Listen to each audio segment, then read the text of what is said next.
to my character here, Akane. Um, but because me and the other half are actually speeding things up and just basically trying to get to show you guys the bad ending, today we are going to do a recap slash transition into episode 2, which I will be streaming later on. Oh my god, I cannot English for the life of me.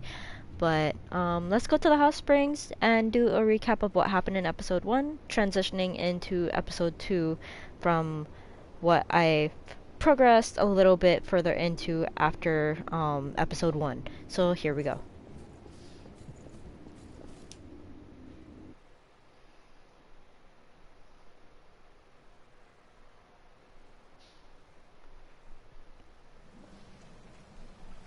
Okay, here we are at the hot spring.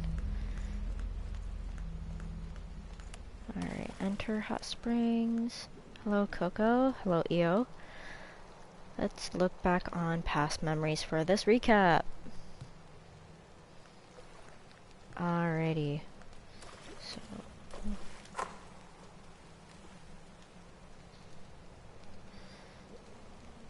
are we allowed to watch it? No?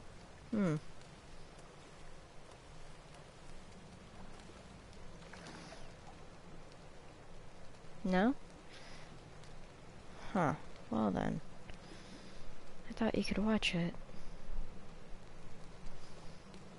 Or at least that's what I thought. Is there a way to watch it? Huh. Okay. Well then.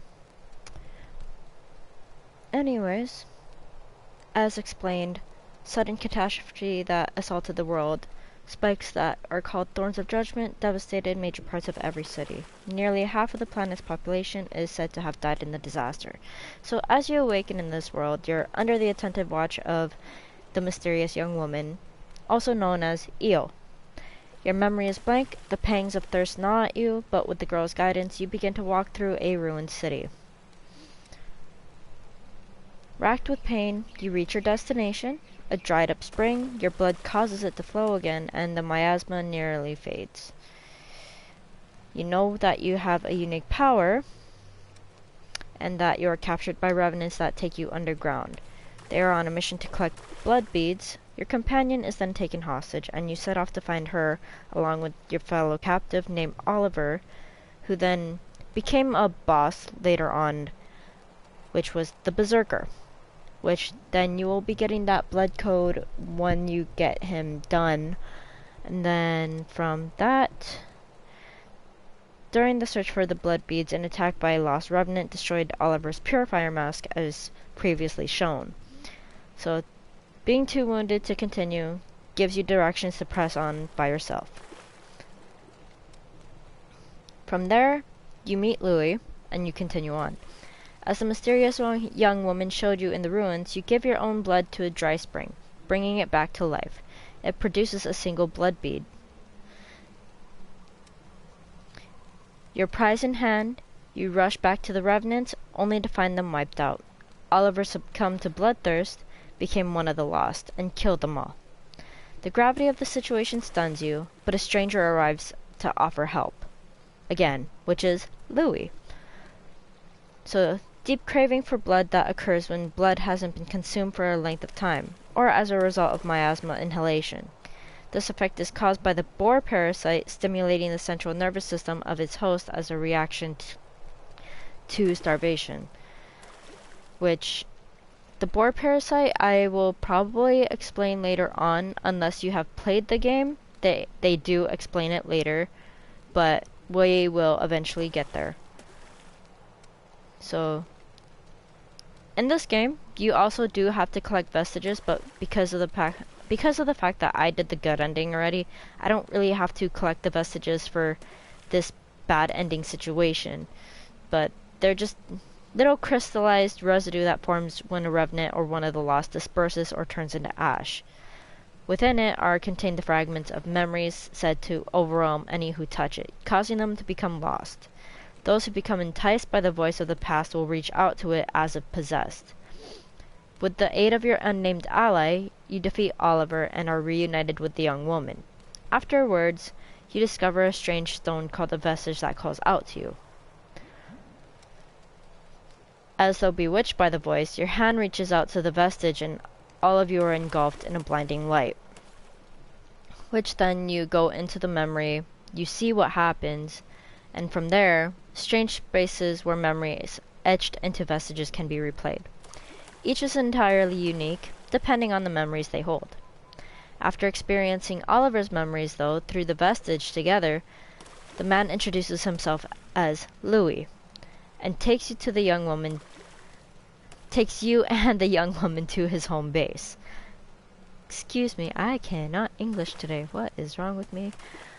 Anyways, a land that has been isolated from the rest of the world by the red mist. Within the land, pierced by thorns of judgment, undying lost wander in search of blood, and fewer blood beads each day. It is a place of despair for revenants who call it home. After arriving at home base, you look from a balcony and watch the red mist that cloaks the land while Louis tells you about the bleak state of the world. Investigating the blood springs in his research into blood beads, Louis has discovered that in the blood springs share a common source located somewhere in the area. He asks for your help in clearing the miasma that was blocking his efforts to find it. You agree, and Louis' friend Yakumo sets out with you in search of the source. Wondrous plants that produce a regular supply of blood beads. They appeared soon after the world was cut off by the red mist. Many have dried up due to the spread of miasma, making blood beads difficult to come by. So, when we eventually get to where these blood beads go, many of you will be surprised. For those of you who have played, not surprising. But it's just basically, for those who have played God Eater and Code Vein, it's basically same world, except for those who know of what the horrors are, aka in God Eater are actually the origami, but in Code Vein they call them the horrors. So there's a lot of theories going around of like what could possibly be the connection between Code Vein and God Eater. My theory though is that Code Vein is probably somewhere around the same time as God Eater 2 or 3, and because of the Great Collapse. But thing is though, we're not really sure of how God Eaters and Revenants could possibly maybe one day live in peace together.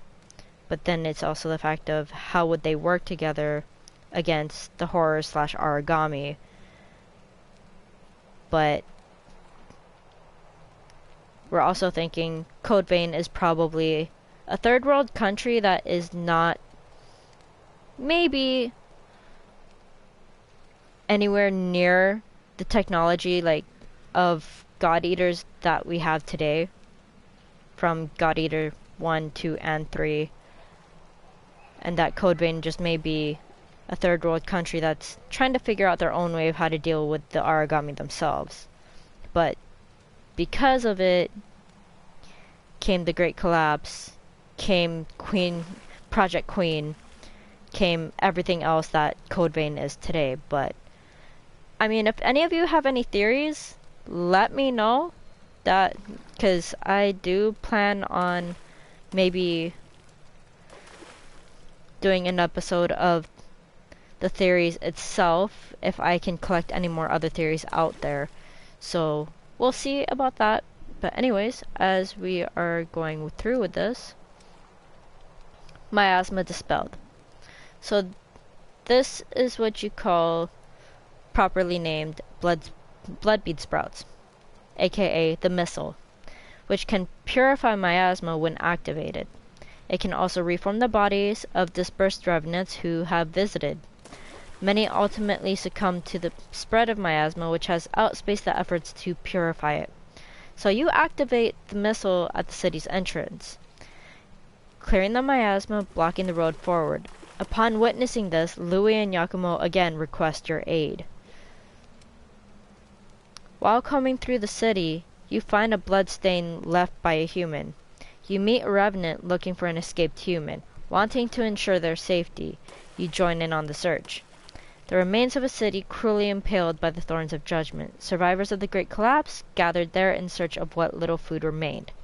Many revenants travel there to hunt for items and materials that can still be used. So basically, again, third world country, probably like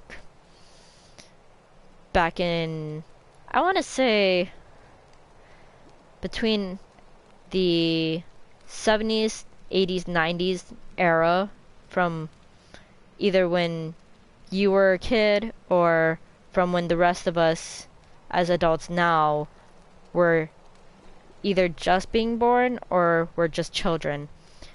So, kinda, I wanna say,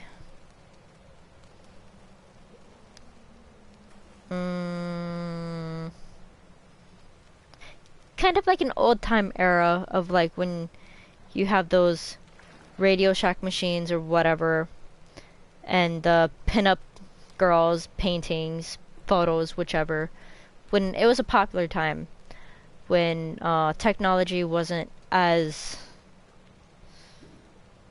technological as we have during present day. But anyway, when you arrive, the human you seek is about to be captured by a revenant. Just as you are to attempt rescue, a local lost creature known as the Butterfly of Delirium awakens and attacks.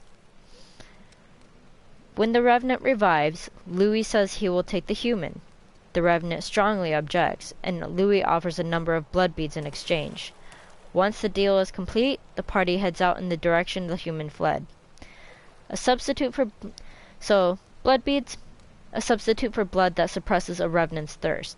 A large specimen that holds enough liquid to keep an adult revenant healthy for at least 2 months.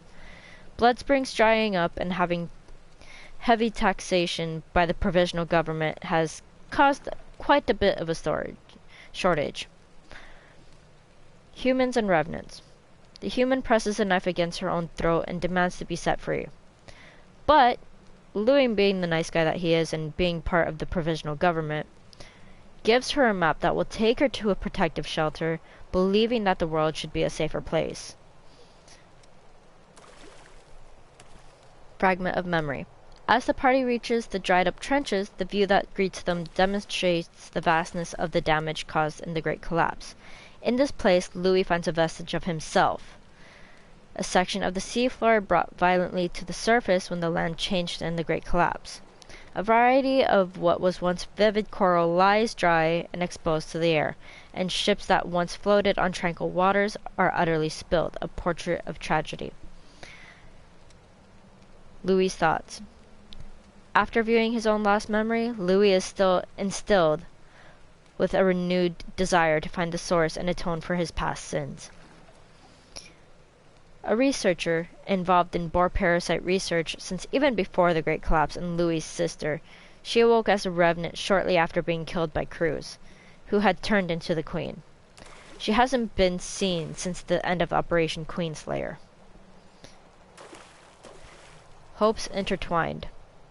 So this part right here is actually from the good ending. I'm surprised that they actually still have it here, even though like we finished it and that like we're doing the new game now. But anyways, for the good ending as shown here, hopes entwined, Silva goes into a frenzy, turning into the Queen. You win the hard battle against her and you move to absorb the relics to maintain the red mist. Except your little predecessor or follower assistant, Io, takes on the relics instead, turning into the weeping tree, which then provides all the blood beads that you could ever possibly imagine that will leave the world in a better situation to just basically survive as is, that they don't have to have a shortage, that they can just have enough blood beads to actually keep them going for the rest of their lives without having to feed on humans. So, budding with the blood beads and leaving a single amber blood bead in farewell to your character, which then will actually open up the red gel of the mist later on, so that way you can enter the outer world of so-called theory God Eater. But we don't know what happens after that. You say goodbye to Io, the weeping tree, and wanting to reduce human suffering, starting off alone toward the outside world, ready to help anyone. However, Louis and your friends have followed you. Your bonds are inseparable and you travel together to a new world.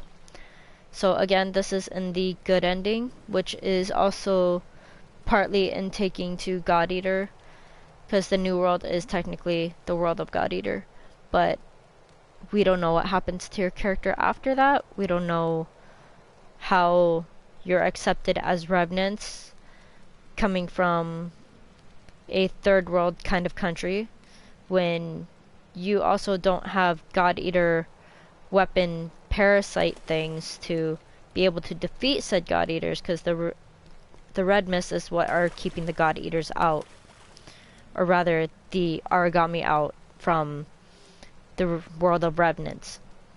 So again, if anyone has any theories, let me know, and then I'll definitely work on those theories with my other half, and we'll probably do a video on that later on. And because like I'm kind of new to the whole streaming thing, any help would be greatly advised and appreciated. So with that, I'm gonna just kind of end it here for now, and I will bring up episode 2 probably later on tonight when I stream with the other half whenever he comes home from work. So with that, I'll see you guys later.